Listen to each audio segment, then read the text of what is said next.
Hello everyone, welcome to another episode of Soul Talks with Alka. They say art is a form of expression. Sadly, I don't have that form of expression, but thankfully the guest with me does. So today I'm going to welcome Nupur. Nupur, welcome to our show. Thank you, Alka. Thank you for having me here. Thank you. So Nupur, when we were looking at houses, you would keep saying, I want a room for my art studio. But I didn't realize how engrossed you were in the art, how important that art was. And honestly, I had never heard of mithla art before. So tell us a little bit about mithla art and how it's different from normal art. These mithla paintings basically are this art done on the walls and floors in these villages, where mainly the women folk, they used to decorate these villages, their houses with these intricate art forms. Okay. For all you can say for all the rituals, for all the festivities. Okay. And some way there is a story that it originated or it became one of the oldest literature, maybe from that it was there during the wedding of Sita. Okay. So King Janak wanted the whole kingdom to be decorated with some art form. So this art form, and then from there the art form began. But where did you get your interest? I belong to Mithila. Oh, you belong to Mithla. Yeah. Okay. So I was born there, and I've been brought up within that environment basically. And say, as it says that almost every girl in Mithila knows a bit of art is there in everyone. Oh, nice. Some take it for further, some take it, but there's a bit of art you have to do because it's these art forms are basically the part and parcel of life. Right. So for every ritual, for almost everything you need to do it. So everyone, even though whereas they will know how to do a bit of it. Right. Some are better, so they will do the elaborate versions. Yeah. But there are others also who will know how to do it. Yeah. And they will be just the followers and the companions to help. So everybody knows a bit. Mostly in that culture, they say it's a tradition from mother to daughter.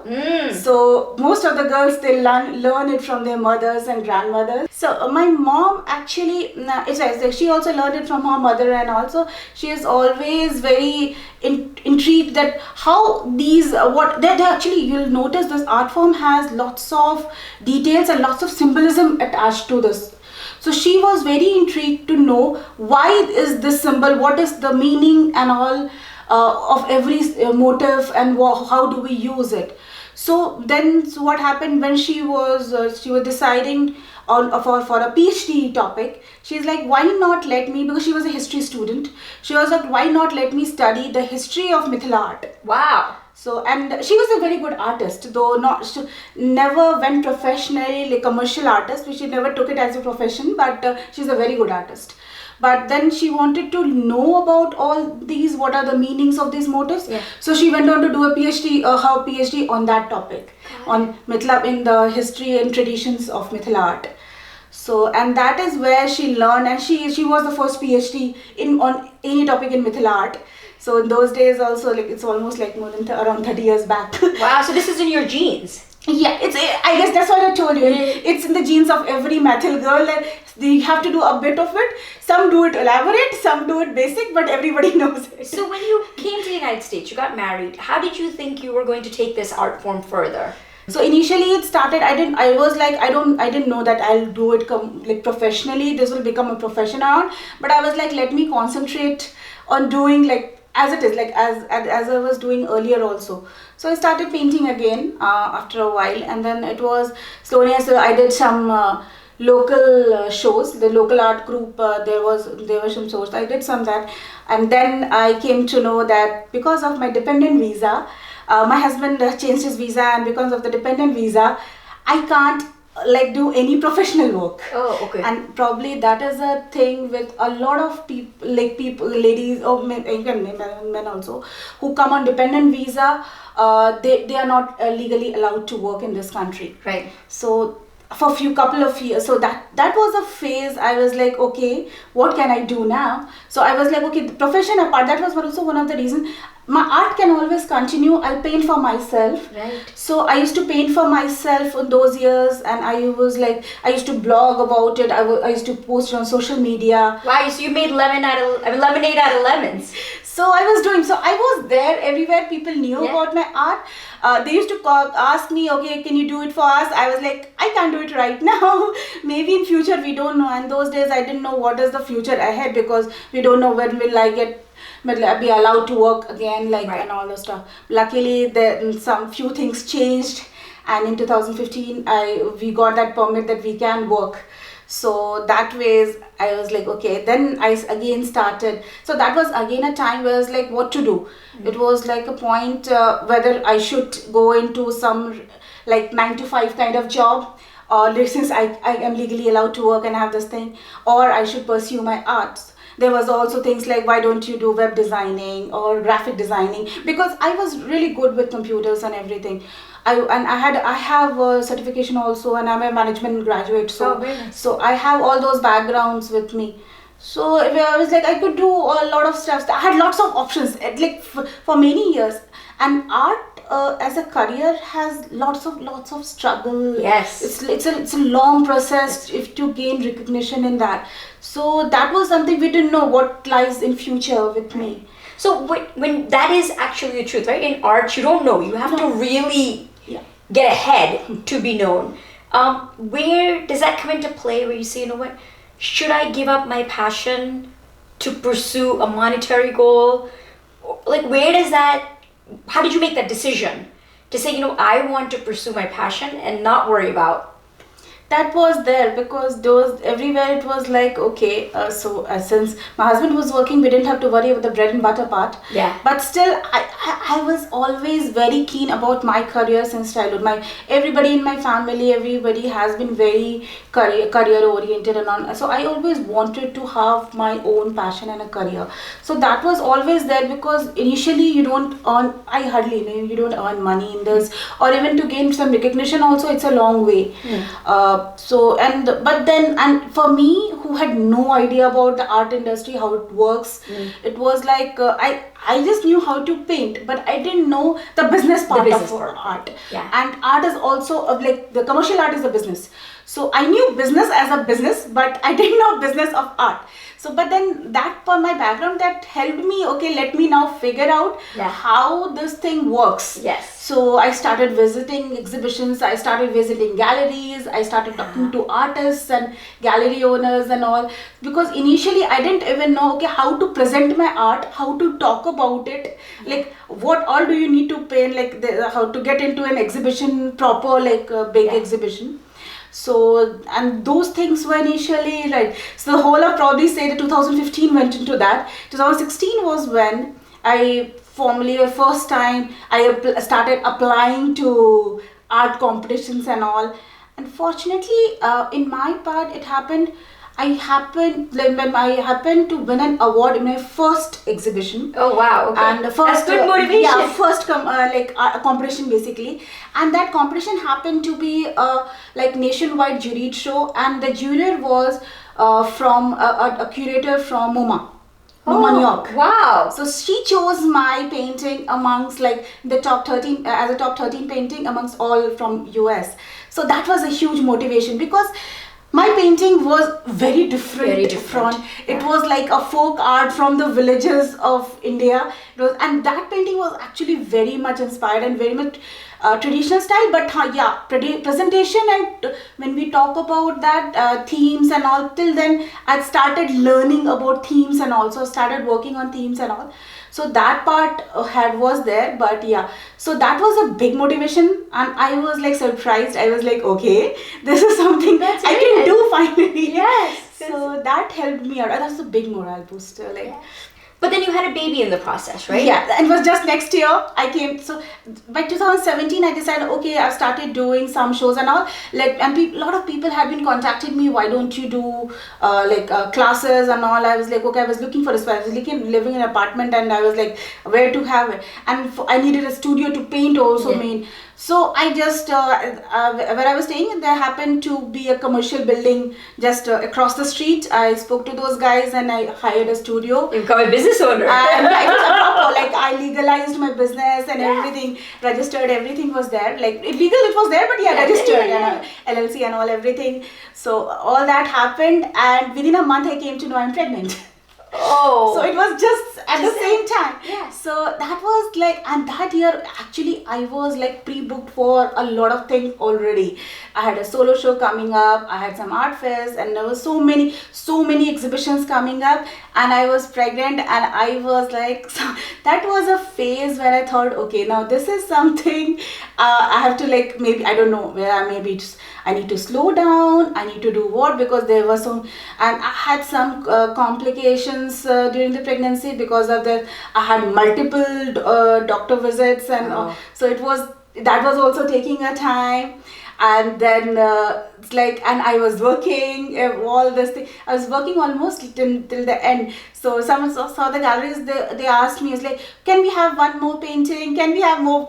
I was like, I am not able to stand and paint right How now. long does it take to make one painting? It depends a lot. Like because for my paintings, the bigger ones, it can go on 2 months. 2 months? Yeah, more than a month also, because the thing is that they're so detailed paintings, and some of the since all are very original, a lot of time goes in conceptualizing the paintings. The smaller ones can be to stand and paint was a tough time during pregnancy. Then I started, okay, no, I'll do for a while. Then decided what to do. So I was like, okay, let me do. I'll sit and paint. And make smaller pieces at least. So those days, but I'll continue. So that way it was there. Did you ever think of, you know what, now I had the baby, I'll put my passion on the back burner, and because a lot of people, right? A lot of women decide not to do working after. So the only thing which I did was like I closed that outside studio, and I decided to move to a bigger house so that I can have an in-house studio. Okay. So that was one part I decided. I was like, because as it is, I paint at night mostly, a lot of time. So I was like, that way is I had like luckily supportive family. My husband is like very keen on, he is very hands-on with the baby, and he loves it. He's like, he told me, because like if we have a daughter, I will take care of her. I was like, okay. So when we had a daughter, he was like, now you take care of her. I can paint. So he loves spending time with us. So luckily with me for that part, that his after office hours, he is okay with taking care of us. Then so ours is like to his 9 to 5 or whatever, 9 to 6, 9 to 8 or whatever. So to his office hours, and then once he's back from office, I was like, okay, now you take care of the baby. Now my office hours starts. Oh, nice. So that way. We have been doing for the past 3 years something like that, but of course it's tough with the things like I never thought I went slow. Now it's more about quality than quantity. Of course. So I take up projects which I really like, or there's something very much into it, like then only I take up projects now. But how do you promote yourself now?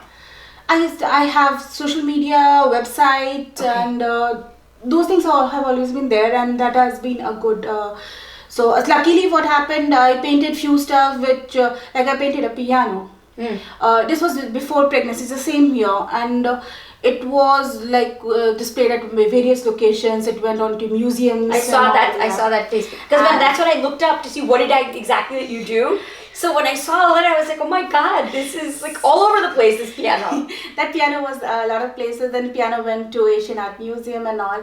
And there Abigail Disney happened. Abigail Disney is the heir of Disney family. She and her husband, they happened to see my work on that piano, and they wanted me to do their powder room. Oh. So, and all this happened last year. I came to know about that because and as I told you, like after my daughter was born, I was more keen on doing selective work. So when I did work for Asian Art Museum, and the piano also went, and my paintings also went.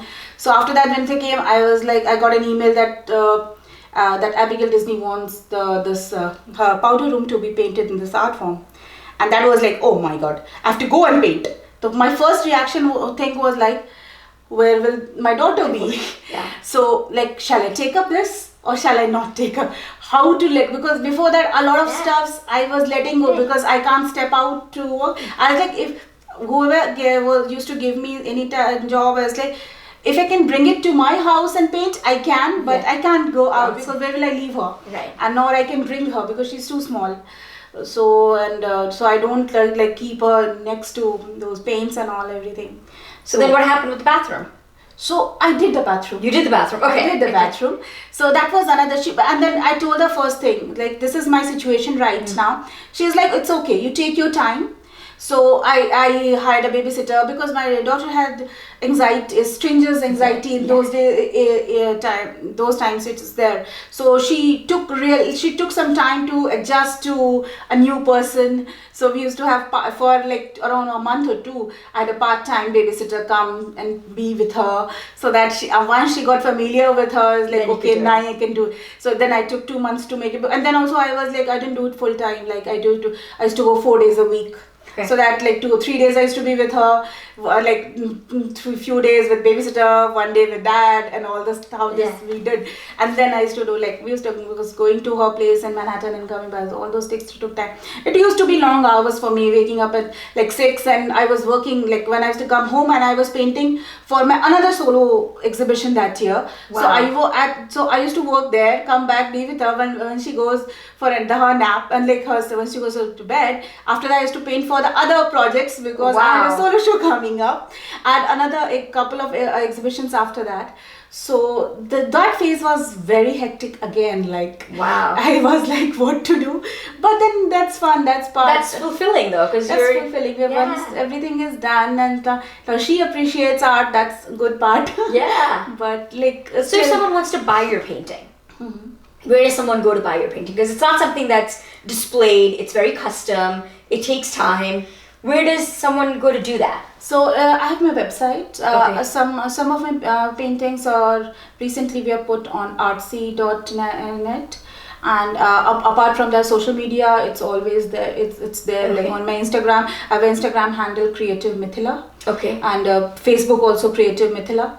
So it's the paintings are there. So if anybody wants, they can go and see there, and they can contact me. I do murals. Currently with COVID situation, I'll avoid doing indoor murals. Right. But later on, once things get back to normal, we can do. So that was. Would you do an outdoor mural? Yeah.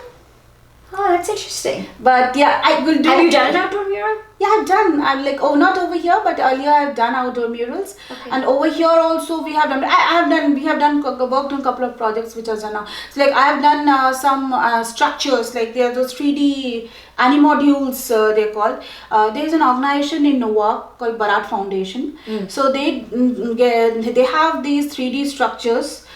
Which can be dismantled and set up, and it's like earlier they used to do it on wood. Now they get it painted on aluminium. Aluminium ones are outdoors, so we can display. So I have painted couple of aluminium Animodules and wooden also, and currently also I'm painting one aluminium Animodule for them, which will be displayed somewhere outside, like outdoors only.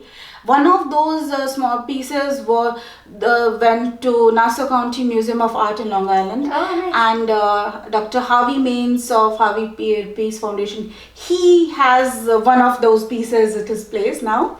So he bought it at the auction there. So you've done quite a bit, quite a few like very artistic pieces have gone to nicely recognized places. Yeah, so that's what I tell you. After my daughter arrived, so it's like I'm doing limited work, but that those have been giving me like good things, because some of the work have gone to really good places. That's very nice.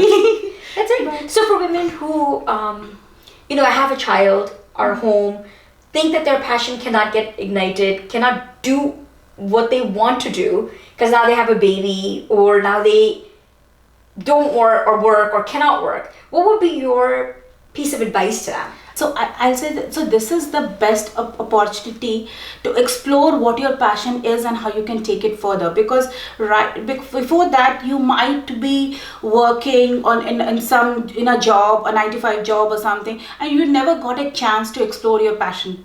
But now when you are with your baby and you want to be yourself and you're with as a mother, so this is the time when you can explore what you like, what you really like, and how you want to take it further. So I have seen a lot of people, a lot of mothers especially, I'll say, who have got into creative fields after the birth of their child, because that was the break they'd want. Because this is one thing which you can do from home. You don't need to go somewhere to work also, because when your passion becomes your job, so that's nothing better than that. And it's like you can be with your child and you can pursue a passion. There's nothing better than that. That's awesome. And with that, I want to thank you, Nupur. Thank you for coming, because it's important for women to see that there is life besides having a baby. Life is not over after you have a child. Life begins in a different way. Yeah. But once the child is born, like the child shows you, and it's like they talk to you and how you can do what you can explore new things. Yeah. There are so many things we can do. It's like even with the child, and the child is a companion after that. Right. It's like I've seen. But you want your passion to be ignited, right? Yeah. That's what it is. That's true. You want to make sure that you can still do that. You can always do. You can always, like even with a child also, and they love it, because whatever makes you happy, your child happy, the smile, everything is there. The whole family is happy. Right. So never leave your passion, and especially once you feel you have taken a break from your previous work after your child, that's the best time to explore how you can take the new life further, where you can spend time with your child and you can have a profession or a passion to pursue. There's nothing better than that. That's very nice. So today we had a woman of a different kind come in. Talk about her passion, talk about her excitement. Her eyes were lighting up when she was talking about her painting. You could see the light in her eyes, because it is something that you are so creative and they're so passionate about, which is so nice to see. And of course, when Abigail Disney asked you to paint your bathroom, it's quite nice. And you can say that. It's a nice feeling to say, this is what I started with and this is what I'm ending with. Thank you so much, Nupur. Thank you for coming with us. Thank you again for joining us on Soul Talks with Alka. We'll see you next week.